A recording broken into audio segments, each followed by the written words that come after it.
ایک دفعہ کسی حاملہ ہرن کو بچہ جنم دینے کی حاجت پیش آئی تو اس نے دریا کے کنارے پر موجود جنگل کی راہ اختیار کی۔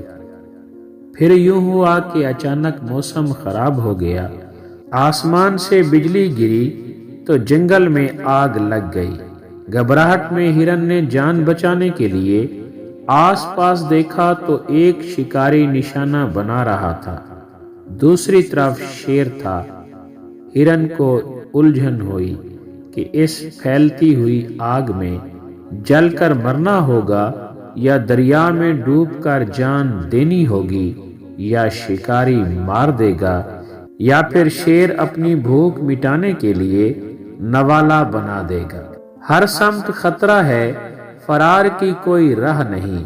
اس وقت ہرن کے اختیار میں جو تھا وہ کرنے کا فیصلہ کیا۔ پھر ایسا ہوا کہ شکاری نے نشانہ لگایا تو آسمان پر بجلی چمکی، اس کی آنکھیں اچانک بند ہو گئیں اور تیر شیر کو جا لگا۔ زوردار می برسا، جنگل میں پھیلتی آگ ایک دم بجھ گئی، ہرن کو اس کے خالق نے بچا لیا۔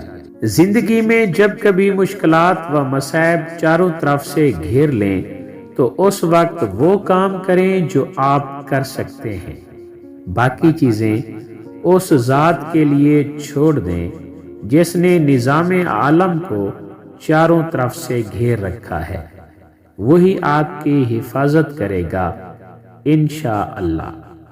اللہ پاک ہماری ہر قسم کی مشکل پریشانی کو آسان کرے، ہمارے گناہوں کو معاف کرے اور ہر حال میں ہماری مدد کرے ہمیشہ، اور جب کوئی راستہ نہیں نظر آ رہا ہو ہمیں اس وقت بھی آمین کہنا چاہیے۔